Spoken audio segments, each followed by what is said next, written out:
Hello everyone, my name is Janani Dhinakaran and I will be speaking to you today about mindful eating.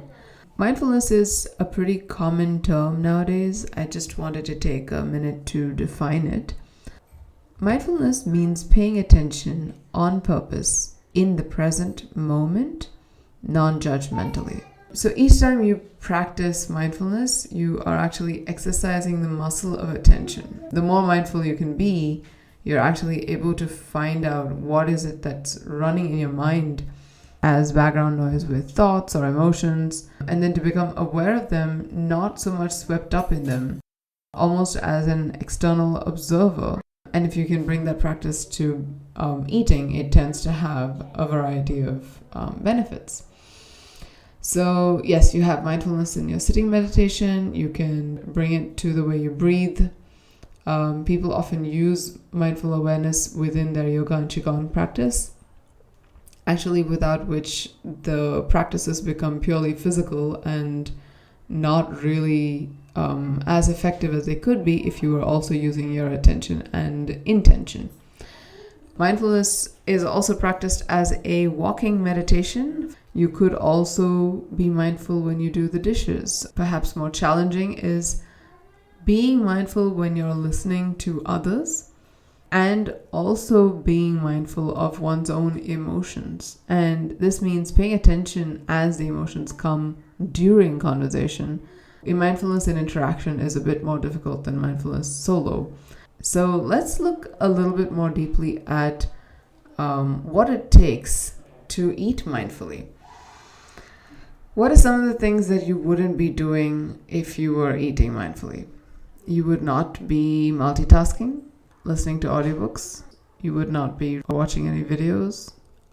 You wouldn't be reading or texting or talking. So some of the features of mindful eating. It involves a slow pace of eating, attention to all the senses. So you want to be paying attention to how does this look? How does it smell? What is the temperature? And how does it sound when it crunches? Or, does it have any interesting textures? What is the quality? What is the color? The weight? So all of these various aspects of the sensory input that's coming in, you're paying attention to all of it. So you're really, really present and you're tuning up the intensity with which you perceive these things. Along with the attention to senses, you're also paying attention to your thoughts and your feelings. So as you are about to consume a food, maybe you have an association with it, some type of memory that says this is the best type of whatever you're eating because I used to have it as a child and I used to love it as a child. And so you're bringing in those memories into the expectations of how this food is going to taste now. So you bring your attention to the fact that you do that.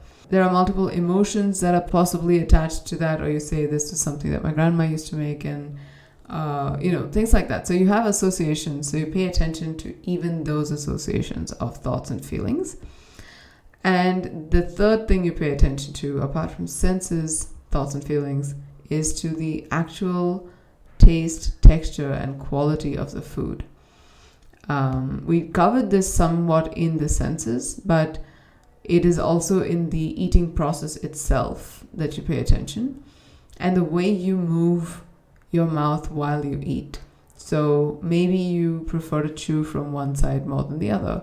Maybe you feel like swallowing before the food is actually ready to be swallowed. And maybe there's a lot of awareness to what's going on in your mouth. Maybe you feel like it's a bit spicy, or you think it's a bit too sweet, whatever it is. So to really just pay attention to what it is right now.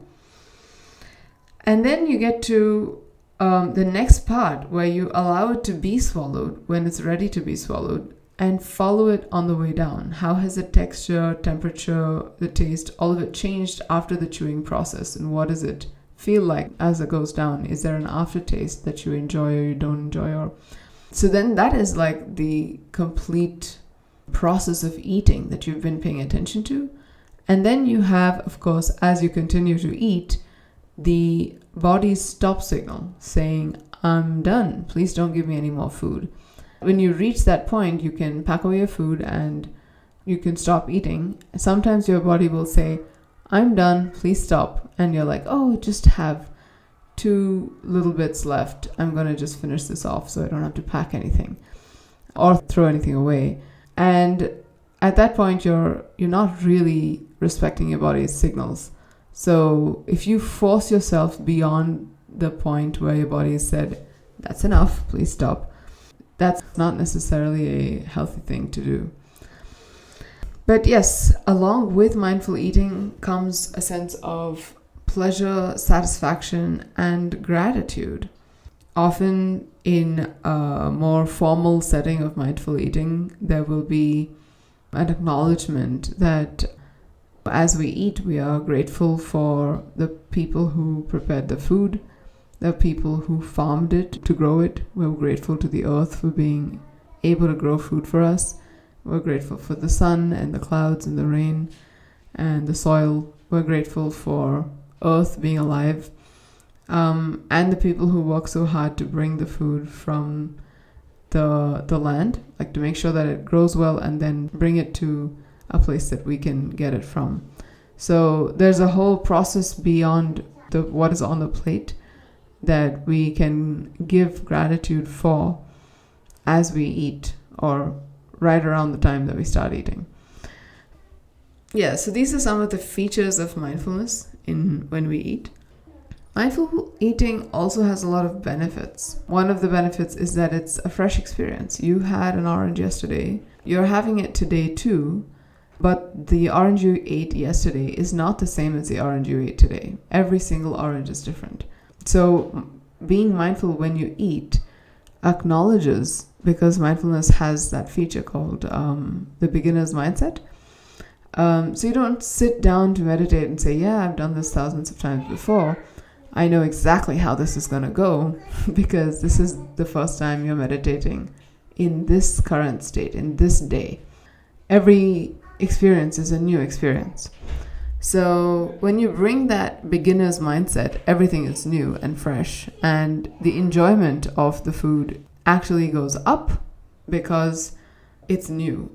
The second aspect is that as you practice this more often, you become more aware of your body's signals. So when you realize that you're thirsty, you are more likely to drink water, because you're becoming used to listening for your body's signals.